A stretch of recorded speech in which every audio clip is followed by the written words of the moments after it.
Assalamualaikum warahmatullahi wabarakatuh. Apa kabar anak-anak semua? Mudah-mudahan kita semua masih dalam keadaan sehat walafiat dan masih semangat ya. Ketemu lagi dengan Ibu di pelajaran prakarya dan kewirausahaan. Untuk minggu ini kita sudah memasuki pertemuan yang ke-6 ya. Jadi materi kita akan membahas tentang fermentasi. Sudah pada tahu ya apa itu fermentasi? Udah nggak asing lagi pastinya. Oke, Ibu share dulu materinya. Proses fermentasi ada mata pelajaran prakarya dan kewirausahaan untuk SMA Negeri 5 Metro. Nah, sekarang bisa nggak kalian menyebutkan makanan atau minuman yang dibuat melalui proses fermentasi? Ya, nanti kita akan lihat apa saja contoh-contohnya. Ya. Jadi fermentasi ini bisa terjadi karena adanya organisme tertentu yang membantu untuk mengubah makanan maupun minuman hingga terfermentasi. Nah, makanan yang berfermentasi itu berbeda dengan makanan basi. Kalau makanan hasil fermentasi, berarti makanan itu masih bisa dan layak untuk dikonsumsi. Berbeda dengan makanan basi yang berbahaya bagi tubuh kita jika kita konsumsi.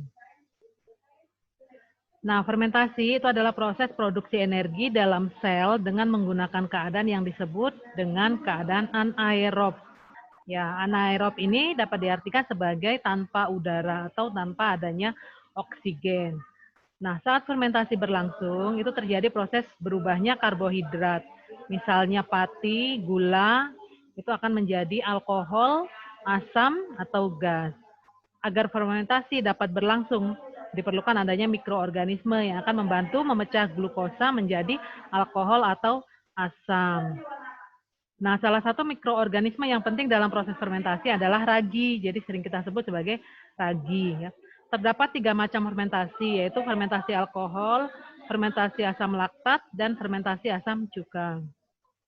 Fermentasi alkohol itu suatu reaksi pengubahan glukosa menjadi etanol. Nah, etanol ini adalah salah satu senyawa dalam gugus alkohol ya, yaitu etil alkohol dan karbon dioksida. Organisme yang berperan yaitu Saccharomyces cerevisiae atau yang kita kenal sebagai ragi. Nah, ini bisa digunakan untuk pembuatan tape, roti atau minuman keras. Ya, reaksi kimianya yaitu C6H12O6 atau itu adalah glukosa menjadi C2H5OH itu adalah etanol plus 2 CO2 dan 2 ATP. Nah, fermentasi yang kedua adalah fermentasi asam laktat. Nah, fermentasi asam laktat ini adalah respirasi yang terjadi pada sel hewan atau manusia. Jadi dalam tubuh kita ini terjadi fermentasi asam laktat. Ya, ketika kebutuhan oksigen tidak tercukupi akibat kita bekerja terlalu berat.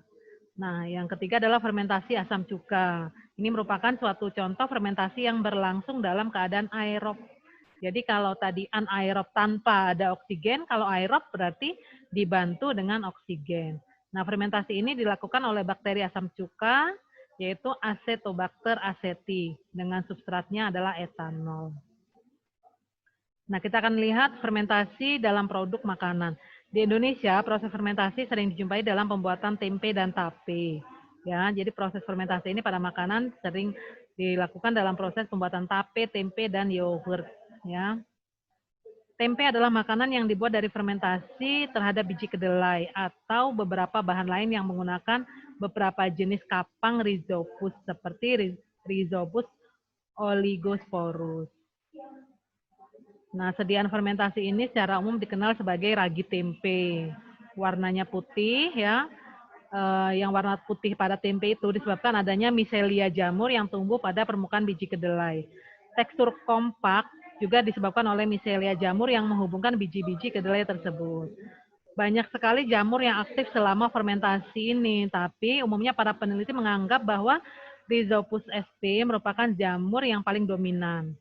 Jamur yang tumbuh pada kedelai tersebut menghasilkan enzim-enzim yang mampu merombak senyawa organik kompleks menjadi senyawa yang lebih sederhana, sehingga senyawa tersebut dengan cepat dapat dicerna oleh tubuh. Selanjutnya adalah fermentasi roti. Tadi organismenya yaitu Saccharomyces cerevisiae adalah mikroorganisme yang penting dalam pembuatan roti yang memiliki sifat dapat memfermentasikan maltosa. Maltosa ini termasuk gugus karbohidrat ya. Jadi masuk ke dalam golongan karbohidrat. Ini memfermentasikan maltosa secara cepat atau Lindow yeast ya. Pemakaian ragi dalam adonan sangat berguna untuk mengembangkan adonan karena terjadi proses peragian terhadap gula dan memberikan aroma dari alkohol yang terbentuk. Ketika adonan roti yang sudah dicampur dengan ragi, kemudian didiamkan beberapa saat, maka adonan roti akan mengembang. Nah, adonan tersebut mengembang karena ragi sudah memecah gula menjadi karbon dioksida atau CO2. Proses ini disebut dengan glikolisis ya. Kalian kalau yang kelas 12 ini sudah belajar di biologi ya. Glikolisis itu adalah jalur metabolisme yang mengubah glukosa menjadi asam pirufat yang digunakan untuk menghasilkan energi. Nah, di sini reaksi fermentasinya ya. Fermentasi ini terjadi karena ragi dengan karbohidrat ya yang dapat difermentasikan dan keadaan sekitar menghasilkan gas CO2 yaitu gas yang menyebabkan adonan dapat mengembang. Kemudian menghasilkan alkohol. Nah, alkohol ini menyebabkan adonan mengembang dan memberi aroma pada roti. Tapi alkohol ini akan menguap ya dari adonan selama proses pemanggangan ya sehingga di sini roti kalau dari segi makanan halal ini termasuk makanan halal ya karena tidak mengandung alkohol pada produk akhirnya. Kemudian asam ini memberikan rasa dan memperlunak gluten. Ya kalau kita membuat roti kemudian over fermentasi itu maka rasa rotinya akan menjadi asam ya agak kecut ya. Kemudian hasil fermentasi yang berikutnya adalah panas atau energi. Nah, sudah sampai di akhir. Ya, pendek ya materi kita hari ini tentang fermentasi. Nah, di sini tugasnya yang pertama, apa yang dimaksud dengan fermentasi dan sebutkan macam-macam proses fermentasi. Tadi sudah dijelaskan. Kemudian yang kedua, sebutkan contoh produk makanan hasil fermentasi. Itu juga ada. Yang ketiga, tuliskan hasil pada proses fermentasi dan jelaskan kegunaannya masing-masing. Nah, barusan Ibu jelaskan tadi. Yang keempat, tuliskan nama organisme yang berperan pada proses fermentasi tempe, roti, dan asam cuka. Nah, ini juga ada ya. Oke, sudah cukup pertemuan kita. Nah, tugas bisa dikumpulkan melalui email, ikhlas, atau Telegram. Ya, terima kasih. Nah, sudah sampai di akhir pertemuan kita. Mudah-mudahan apa yang Ibu sampaikan bisa dipahami. Seperti biasa, tugas dikumpulkan, ya, dikerjakan dan dikumpulkan. Ibu harap tugas ini tidak memberatkan kalian. Dan jangan lupa kalau channel YouTube-nya dari channel Ibu, tolong channelnya di like and di subscribe ya, biar Ibu semakin semangat bikin videonya. Oke, Ibu akhiri pertemuan kita pada hari ini. Wassalamualaikum warahmatullahi wabarakatuh.